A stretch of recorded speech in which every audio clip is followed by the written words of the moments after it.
भाई मैं सच कह, उसकी जैसी नकल तो कोई नहीं कर सकता। तो मुझसे हमेशा गड़े मुर्दों के बारे में ही पूछते रहते। अरे पुरुषोत्तम कुमार जैसे कलाकार आजकल है कहाँ। पुराने जमाने में कैसे कदावर पेड़ हुआ करते थे, लेकिन अब तो खम्भों के अलावा कुछ और दिखाई नहीं देता।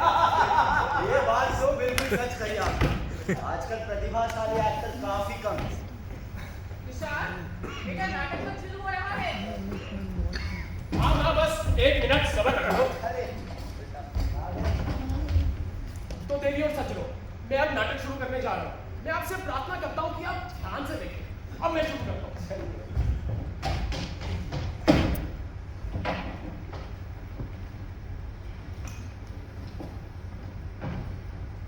रात के समय शीघ्र मंडराने वाले देवताओं की छायाओं हमें लोरी सुनाओ कि हम सो जाएं और आज से 2 लाख साल बाद के सपनों में जाएं।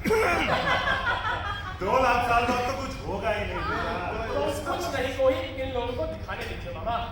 आइए चलिए नाटक देखते हैं। आदमी शेर चीले और तीतर बारहसिंगी, बतखे मकड़े, पानी में छुप छुप कर तैरने वाली मछलियां, सारे प्राण, सारे जीव, सारे चेतन कब के अपने दुखों का चक्र पूरा कर समाप्त हो चुके हैं। हजारों वर्षों से इस धरती ने किसी भी जीवित प्राणी को जन्म नहीं दिया और वो चांद अपने प्रकाश दीप को जलाए रखने का उद्देश्य भूल चुका है।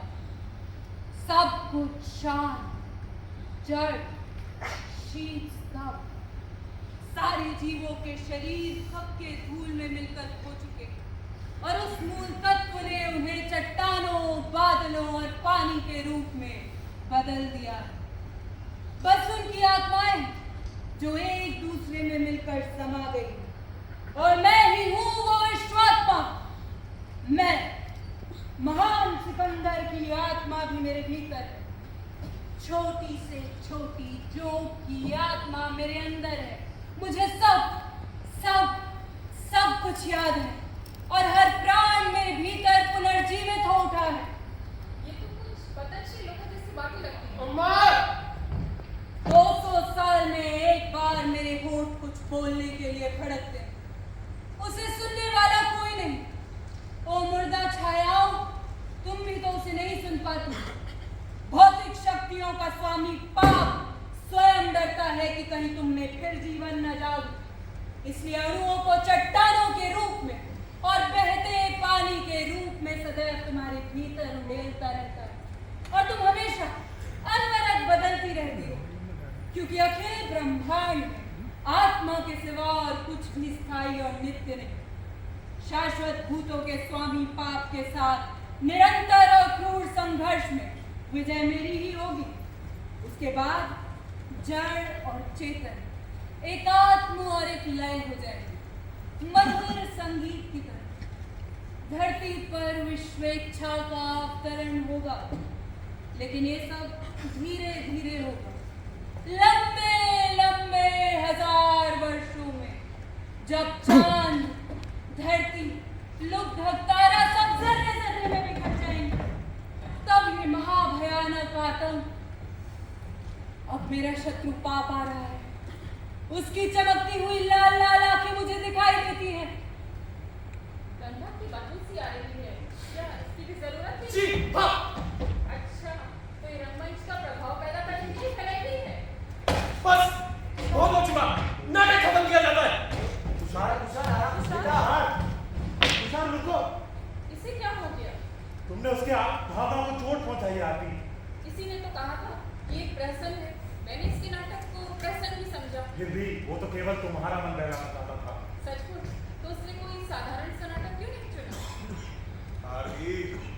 हर इंसान अपने पसंद और सामर्थ्य के अनुसार ही तो लिख पाता है। बिल्कुल सही कहा आपने। लेकिन देखिए, किसी को इस विषय पर भी नाटक लिखकर अभिनय करना चाहिए कि हम बेचारे अध्यापक कैसे लिखे।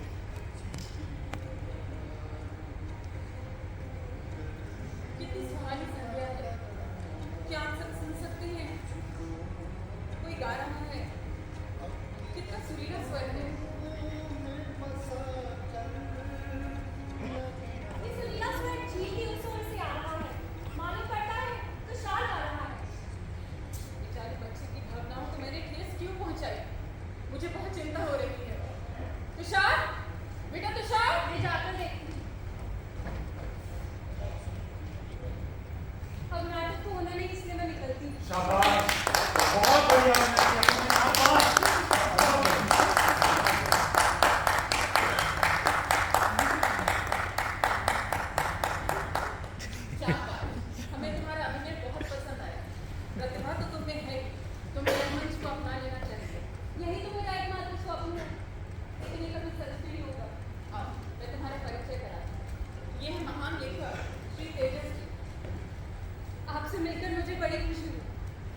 हमेशा अपनी चीजें पढ़ती हूँ। नाटक समझ में तो मुझे भी नहीं आया, पर देख कर बड़ा अच्छा लगा। तुमने बड़ा ही सदा अभिनय किया। वैसे इस झील में मछलियां तो बहुत होगी ना? जी हाँ। मुझे मछलियां पकड़ने का बड़ा शौक है। लेकिन मुझे ऐसा लगता है कि जिसने एक बार रचना करने का आनंद जान लिया, उसके लिए कोई और आनंद है ही नहीं। खैर, अब मुझे निकलना होगा। थोड़ी देर और रुक जाओ ना, इसमें क्या बात है? मुझे अच्छा लगे। मेरा मतलब सबको अच्छा लगे। आप पकड़े गए। माफ करिए, मैं नहीं सकती। सचमुच बड़ी अभागी लड़की है बेचारी। इसकी माँ ने अपनी सारी जायदाद इसके बाप के नाम कर दी, एक पाई, और अब इसके बाप ने सब कुछ अपने दूसरी बीवी के नाम कर दिया। बिल्कुल सच कहा। इसका बुद्धू सा बाप बड़ा ही पाजिया था।